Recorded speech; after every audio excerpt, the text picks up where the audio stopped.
Sir, that watch looks fake. Business class is for real priority guests only. The words cut through the quiet hum of Skylink's SL912's business cabin like a scalpel. Frank Hallberg blinked once, his silvered eyebrows arching ever so slightly. Around him, champagne flutes stopped mid-clink. A ripple of startled murmurs spread through the five-seat row. Darla Keene, the chief flight attendant, stood over him in crisp Navy uniform, arms crossed. Her voice was polite, icy polite, but every syllable dripped with judgment. Frank's plain gray blazer and canvas tote had already drawn her suspicion. Now, she'd landed the blow. He sat perfectly still, as though suspended in amber light. A close-up on his wrist would have revealed a vintage Patek Philippe, priceless, irreplaceable, a 1987 gift from Heathrow's directors. But Darla saw only off-brand. He lifted one calm hand, touched the watch face, then folded both hands on his lap. No flinch, no flicker of anger, just an unreadable, courteous nod. "Thank you, ma'am," he said softly, voice carrying decades of unspoken stories. "My ticket is confirmed for this seat." Darla hesitated, glanced down at the manifest, then back at him. Behind her, a young executive in designer glasses whispered to her neighbor, "Did you see that? He must have hacked his way in." A stockbroker flipped his tablet closed, eyes narrowed. Everyone waited to see if this fraud would protest, raise his voice, storm off. Frank's gaze drifted to the window, where New York's skyline blurred under late afternoon sun. A memory pressed against his mind. The day his late wife was turned away from a VIP lounge. Dress code incorrect, according to an attendant's sneer. He'd watched her dignity drip away, helpless. This time, he refused to be a bystander. He reached inside his jacket, palm brushing against the smooth metal of his secure access key card, one nobody on this flight realized he possessed. Just 10 minutes ago, he'd quietly sent a freeze order to Hallberg Infrastructure Group's headquarters. "Suspend business lounge contracts at JFK. Ethics breach logged." He exhaled very slowly. Around him, the cabin air tightened as Darla reopened her mouth to retort, only to be cut short by the soft ping of a new message alert. Eyes shifted. Phones were already coming out. Frank sat back, serene. In 30 seconds, everything would change. Frank watched the cabin lights flicker as the memory settled in his chest like a familiar ache. 30 years ago, he and his wife Claire had arrived at that very same VIP lounge after a charitable gala. Dressed in her simple silk dress and flats, she cradled a violin case, an instrument she'd played for hospital children all night. They smiled at the attendant, who barely hid her disdain before curtly pointing them toward the door. "Sporty attire isn't allowed," the woman had said, cold as a winter breeze. Claire's face had gone pale. Tears had welled in her eyes. Frank remembered the helpless fury that had churned inside him as she turned away. That day, he vowed no one in his orbit would ever suffer that humiliation again. Within weeks, he sold his stake in a modest real estate venture and poured his savings into founding Hallberg Infrastructure Group. He recruited architects and operators, renegotiated lease contracts, and built a company dedicated to managing airport facilities with dignity and discretion. Over the next 3 decades, his team quietly secured the rights to 14 major international airports, JFK, Heathrow, Changi, and more, never once seeking headlines or public credit. Frank ran his empire from behind the scenes. Airlines and lounge operators treated his people with deference, not always realizing who called the shots. Each time someone dared to question a guest's worth, he channeled that disappointment into boardroom reforms and contract clauses. No angry press releases, no viral outrage, just a series of updates to service agreements that ensured no attendant could again decide who belonged based on appearance alone.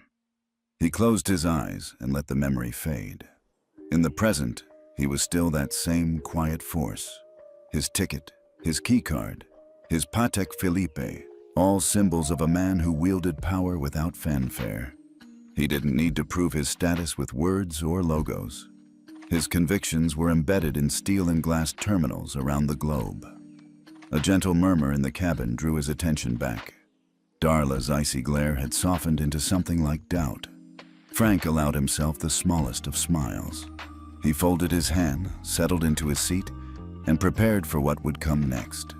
He wasn't here for vengeance, only to remind an entire system that respect was not a privilege, but an expectation. Frank leaned back as Darla Keene drifted down the cabin aisle, her posture all poise and practiced warmth. She laughed easily with a trio of bank executives, handing them chilled flutes of champagne and offering plush blankets for their shoulders. The mood was light, even festive, except for the single empty seat at row 3A where Frank sat, sipping a mineral water. He watched Darla's heels click on the aisle's wood-grain floor, her navy skirt swishing. She paused just long enough to angle her head toward him, as if studying an insect under glass. Then she turned away without a word, returning her attention to the VIPs. Frank's gaze followed her, unblinking. A ripple of whispers rose behind him. Who is that guy? Maybe he's lost. That watch has got to be fake. One young woman in a power suit tilted her designer tortoiseshell glasses and smirked at her friend. A stockbroker tapped his silver ballpoint on the armrest, clearing his throat loudly. They all assumed their silence gave them cover, their tacit approval of Darla's judgment. But in Frank's world, that hush was just another form of cruelty. He remembered Claire's face, the sting in her eyes when she'd been turned away that night so many years ago. And he remembered the quiet rage that had fueled his first boardroom meeting. The contract clauses he inserted, always ensuring dignity clauses, always punishing discrimination with financial consequences rather than public spectacle. Frank's lips curved into a faint, private smile. Let them whisper. Let them feel the smug satisfaction of membership in a gilded club. In 10 minutes, they'd learn exactly whose pocket their membership dues had filled. Darla returned to his row, pretending not to notice that he was alone. She offered a polite nod, then lifted her tablet as if about to log a seating discrepancy, though she never actually checked the digital manifest. Frank held her gaze coolly for a moment. There was no anger in his eyes, only a stillness so profound it seemed to hush even the cabin's murmurs. He reached into his blazer pocket, fingertips brushing the embossed edge of his secure access key card. The same card that, in a short while, would trigger a freeze on every lounge contract at JFK. Darla drew in a breath, preparing to speak again, when the soft ping of an incoming email cut through the cabin. 11 rows back, phones lit up. Champagne paused mid-lift. The whisper network sputtered to silence. Frank folded his hands and closed his eyes for a heartbeat, savoring the charged hush that fell over his fellow passengers. In that pregnant pause, the gears of privilege and power began to grind, and he, the unassuming engineer, was ready to set them in motion. Frank felt the familiar weight of anticipation settle in his chest. 10 minutes before takeoff, 10 minutes before everything changed. With deliberate calm, he slipped his right hand into the inner pocket of his blazer and withdrew his phone, its matte black case unassuming in his palm. Around him, the cabin's soft chatter hummed on. A mother soothing her child, a pilot's bulletin playing over the intercom, the tap-tap of a tablet screen. No one suspected he held the power to stop it all. He unlocked the device with a thumbprint, eyes never wavering from the screen. For years, Halberg Infrastructure Group had operated quietly, rewriting leases and rewriting rules, always behind the scenes. Mr. Halberg himself rarely needed to raise his voice. His influence lived in contract clauses and silent clauses. Tonight would be no different. His finger hovered above the encrypted message app. The text he composed was terse and precise. Freeze, Skylinks, SL912 Business Lounge, contract reason, ethics breach, discrimination against guest execute. Immediately he tapped send. The screen blinked. A single line, delivered. No fanfare, no dramatic soundtrack, just a soft digital whisper in the back of his ear. Around him, the cabin atmosphere did not shift at first. Darla still smiled at approaching passengers, offering warmed towels and sparkling water. The bank executives still toasted each other with champagne, but a current had begun to flow beneath their polished smiles. Frank slid the phone back into his pocket and smoothed his blazer lapel. He settled deeper into his seat, closing his eyes for a heartbeat. He did not feel triumph or malice, only the cool satisfaction of doing what needed to be done. In his mind, he replayed Claire's tear-stained face from decades ago. If the world would not enforce basic respect on its own, he would make it enforceable with a signature and a contract amendment. A hush of anticipation, heavier than any applause, settled around him. Invisible gears began to grind through company headquarters, Ireland, Singapore, Dubai, and New York alike. Contracts would lock, terminals would freeze, investigations would begin, all because one composed man refused to accept another act of unjust exclusion. Frank opened his eyes and scanned the cabin. Darla's back to him now, unaware. The young executive tapping her glass impatiently, the stockbroker still glued to his tablet. No one could know yet, but in 10 minutes, every one of them would learn that power often moves in silence, and sometimes the quietest voice carries the heaviest weight. Have you ever stayed silent in the face of injustice like Frank? Comment, respect, if you stand with his quiet but powerful response. Frank Hallberg leaned back as the cabin crew finished securing overhead bins. His expression remained unreadable, an island of calm amid the low murmur of seatbelt clicks and last-minute announcement preparations. He sipped his mineral water, fingers grazing the vintage Patek Philippe on his wrist. 10 minutes had passed since he sent that quiet order, and already the first tremors were surfacing. Meanwhile, in the cavernous ballroom of Skylinx's headquarters at JFK, CEO Jonathan Cole approached the podium. Behind him, a massive banner read, "Skylinx and Pacific Eastern, forging a 2.2B alliance." Reporters snapped photos. Studio lights flashed. Cole cleared his throat, voice rich with anticipation. "Ladies and gentlemen, thank you for joining us on this historic day." His tablet on the lectern emitted a sharp ping. Cole glanced down. His eyes widened. The screen displayed an urgent email marked, "External, high priority." The subject line stabbed at him. "Hallberg Infrastructure, contract number JFK Biz, immediate freeze, ethics breach." Cole's polished tone faltered. He tapped the screen, fingers momentarily unsteady. The body of the message read, "All business lounge contracts at JFK are suspended pending ethics audit. Merger funding for Pacific Eastern Partnership is on hold effective immediately." A hush fell over the assembled crowd. Monitors behind him flickered. Stock tickers in the back room blinked red. A PR assistant clutched her notes. Cole swallowed hard, forcing a steady voice. I apologize, but it appears we have an urgent matter to address. Please bear with us." He stepped away, face ashen. Cameras rolled, seizing every moment of stunned disbelief. On board SL-912, Frank set his glass down. A soft murmur of concern rippled through business class as flight attendants exchanged furtive glances. Darla Keene paused mid-stride, clipboard in hand, confusion clouding her practiced smile. A few passengers checked their phones, eyebrows raised. Frank watched them with quiet satisfaction. No triumph in his gaze, only resolve. He recalled Claire's tear-streaked face from decades ago and the vow he'd made, that no one in his orbit would be dismissed by prejudice.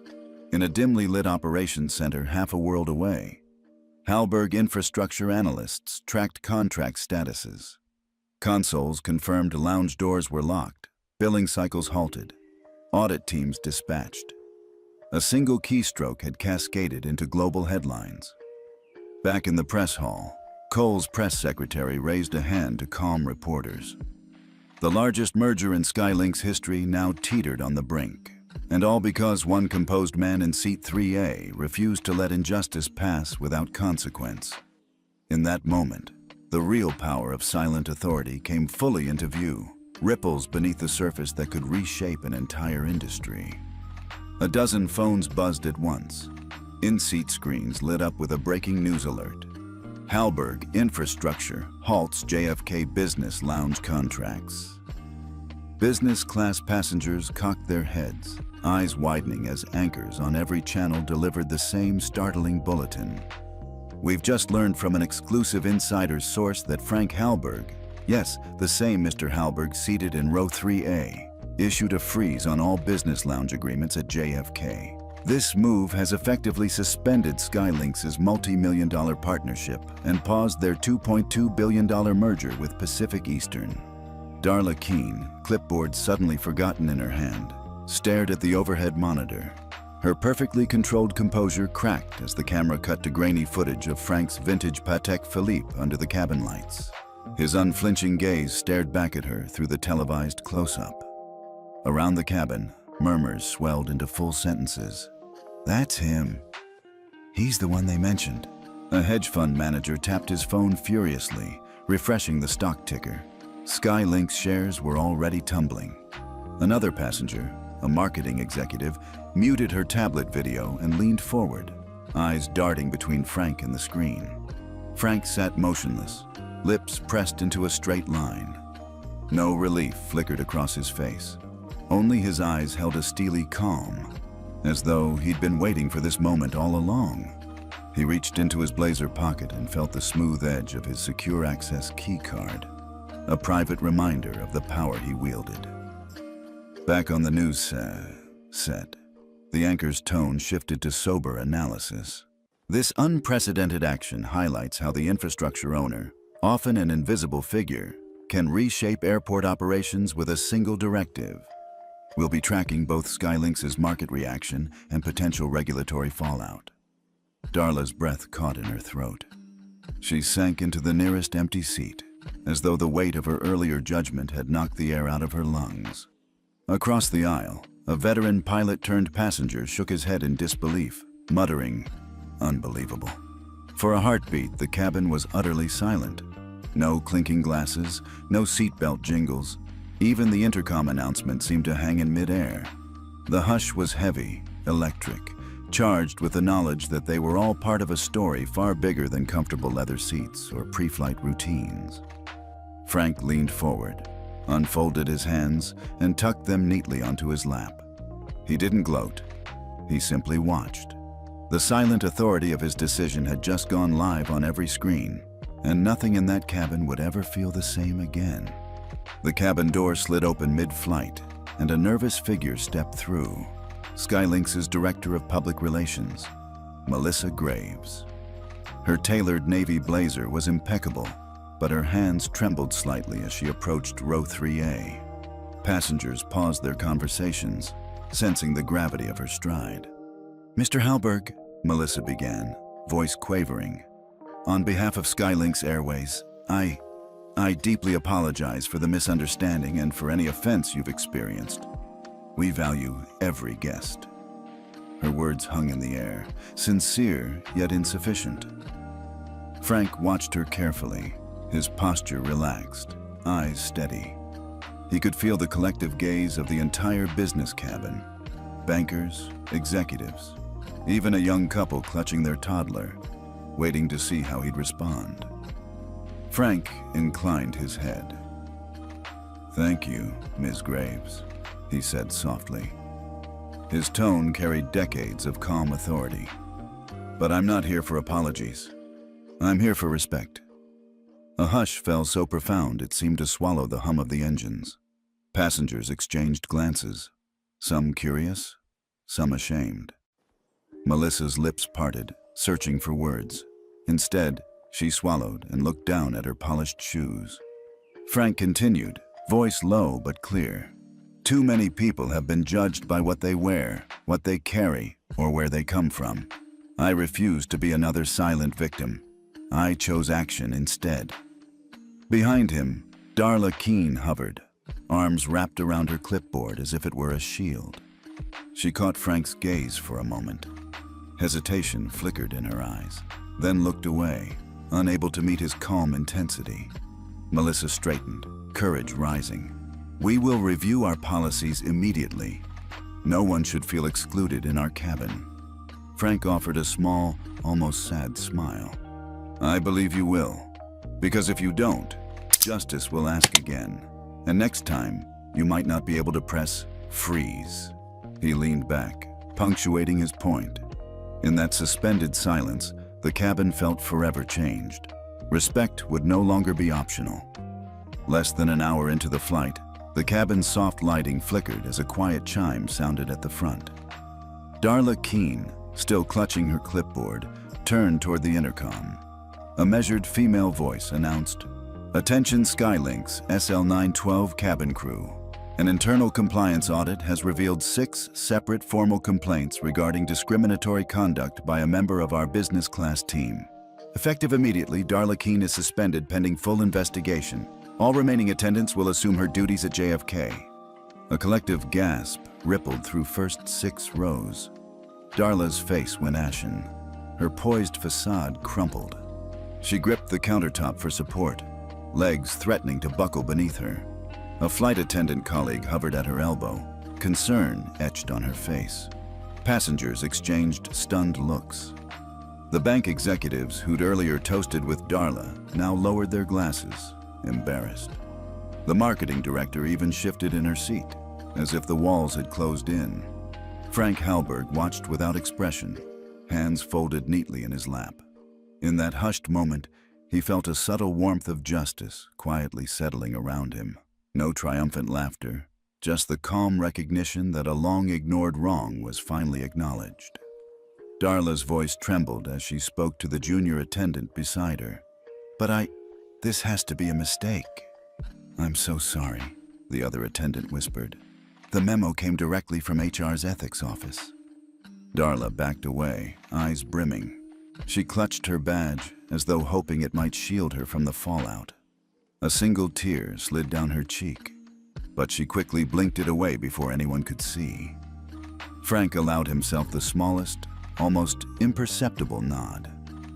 He remembered Claire's quiet dignity that had once been dismissed so casually, and the vow he'd made to ensure respect was never optional. Overhead, the intercom clicked again with a new announcement. "We apologize to our valued passengers for any disruption. Thank you for your patience as we uphold our commitment to respectful service." The cabin's tension shifted from disbelief to a sober relief. Passengers offered Frank discreet smiles of solidarity. Even the toddler in 3C, sensing the unusual stillness, pressed tiny fingers to his mother's arm. Darla gathered her things in trembling haste and stepped toward the cabin door, pausing only to glance back at Frank. Her eyes held a mixture of shame and awe, an unspoken apology for every unkind word she'd ever passed judgment on.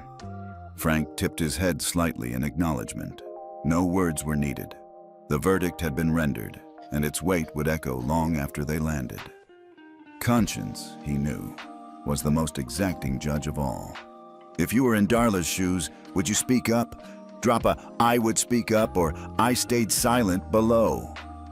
In the soft glow of his overhead light, Frank Halberg watched headlines cascade across every screen aboard SL912. Halberg Capital withdraws, support from Skylinks, merger canceled. Skylinks shares plummet 12.7% after infrastructure freeze. One by one, passengers scrolled through financial alerts. A hedge fund manager shook his head in disbelief. A marketing executive tucked her tablet away, lips pressed tight. Only Frank remained impassive, as though he'd anticipated each falling domino. Back on the ground, Halberg Capital's public statement went live. "We believe in partnerships built on respect. Any system that excludes guests based on appearance will not receive our funding. Effective immediately, all Skylinks Alliance agreements are terminated." Major news outlets seized on the story. Stock tickers flashed red on Wall Street monitors. In London, Tokyo, and Dubai, traders reacted in real time. Halberg Infrastructure's firm stance reverberating through global markets. A cultural shift began. Respect and dignity were now non-negotiable metrics in every boardroom. A soft murmur rose among the cabin's front rows. Darla Keene's suspension made headlines, but this was bigger. An entire industry was being held accountable. Frank's vintage Patek Philippe's glinted under the reading lamp, a quiet testament to the man who wielded power without a podium. On board, the senior flight attendant announced, "Ladies and gentlemen, we apologize for any discomfort. Your continued patience is appreciated." Yet no passenger felt uneasy anymore. Instead, a sense of collective relief settled over them. They had witnessed one man's silent insistence for fairness ripple outward, reshaping the rules they'd long taken for granted. Frank folded his hands in his lap. No celebration, no grandstanding, just the steady calm of someone who knew the true cost of exclusion. Each domino had fallen exactly as he intended, and as the cabin prepared for descent, the world outside braced for an industry forever changed. Frank Halberg stood behind the podium in the sunlit atrium of the International Airport Infrastructure Association's conference hall. Dozens of cameras swiveled toward him, reporters leaning in with pens poised. The banner above read, "Future of Air Travel, Ethics and Infrastructure," and Frank took a steadying breath before speaking. "Thank you all for being here," he began, voice measured. "I'm often asked whether a single order can topple an established airline. The truth is, no one fall. They choose to stand on faulty principles." A hush fell. A tall reporter raised her hand. "Mr. Halberg, do you regret causing Skylinks to collapse financially? Many travelers rely on its services." Frank's lips curved into a slight, thoughtful smile. "I regret that prejudice ever went unnoticed. I do not regret exposing it. Skylinks didn't collapse because of me. They collapsed under the weight of their own indifference." Mouse clicks echoed as photographers captured the moment. Another journalist pressed, "Some say your action was harsh. Was there no more conciliatory path?" He shifted, shoulders relaxed. "Respect is not negotiable. I offered silence for too long. When dignity is optional, contracts must become mandatory. That is the only path to lasting change." A murmured agreement rippled through the audience. Reporters scribbled furiously. Frank glanced at the panelists beside him, industry leaders whose expressions ranged from solemn to reflective. He continued, "We must insist on service standards that honor every individual regardless of attire, age, or status." That principle guided my decision. The lead anchor whispered into her mic, "He's redefining power in our sector." Frank offered a concluding nod. "Thank you. I look forward to working with those committed to genuine reform." As he stepped away, applause rose. Respectful, restrained. Cameras followed his steady stride off the stage. In their lenses, he saw the quiet acknowledgement that true authority need not shout. The industry witnessed a public reckoning that day, and in its aftermath, the very definition of leadership had shifted forever. 1 week after the SL912 incident, Halberg Infrastructure Group issued its most ambitious directive yet. An email blasted into every airport operations inbox, from JFK to Heathrow to Changi, bearing a single, uncompromising clause. All facility service contracts must include zero-tolerance dignity standards. No employee may discriminate based on appearance, attire, race, age, or status. Violations will trigger immediate contract suspension and audit. Across terminals worldwide, contract managers blinked at their screens. Lounge operators scrambled to update training manuals. A freelance travel writer emailed her editor, marveling, "It's like a code of honor for airports." At a small regional airport in Charlotte, a local cafe owner who had lost business to the Skylinks lounge cheered the announcement. "Finally, someone's holding the big guys accountable," she told a coworker. In Dubai's high-rise operations center, executives paused a budget meeting to discuss diversity workshops. Back in Boston, Frank reviewed the rollout metrics in his study overlooking the Charles River. There was no trumpeting of victory, just spreadsheets showing signed acknowledgments from 14 airports and 23 lounge vendors. He closed his laptop and leaned back, feeling a quiet pride. This was the real work. Systemic change born from a simple principle. In the press, headlines shifted from scandal to solution. Halberg Infraset's new global service standard. Airports embrace zero-tolerance dignity clause. Travel forums buzzed with stories of elderly couples escorted politely to their seats, families welcomed without a second glance, and solo travelers treated on equal footing. Even the youngest flight attendants shared selfies with the hashtag "Respect is Standard," tagging airports and airlines. At Skylinks' temporary pop-up lounge in JFK, a new training video played on a loop. Every guest deserves to feel seen. We serve people, not profiles. Formerly embarrassed staff watched in silence, some nodding, others exchanging relieved smiles. Frank walked his dog along the Charles River that evening, letting the sunset stain the water crimson. He thought of Claire, her violin case, her quiet grace, and knew this was her victory too. The world had finally codified what should never have needed stating. Respect is a right, not a privilege.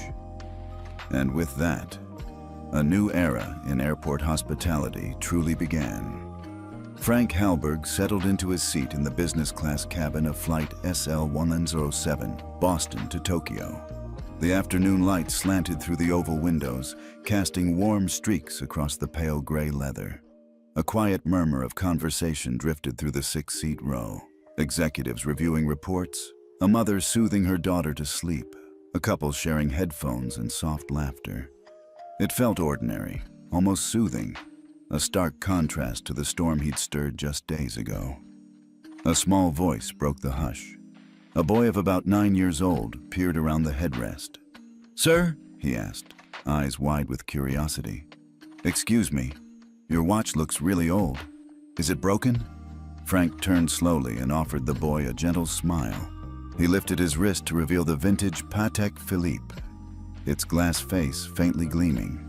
"It works just fine," he said, voice soft and patient. "But it's not the watch you should ask about." The boy frowned, tilting his head.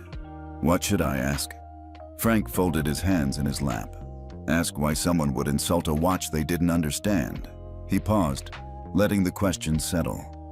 Around them, a few passengers glanced up, curiosity evident in their expressions. He continued, "A watch like this taught a lounge full of people that respect isn't given based on looks or labels. It showed that a single act of courtesy, or the lack of it, can ripple out and change how an entire system treats every person."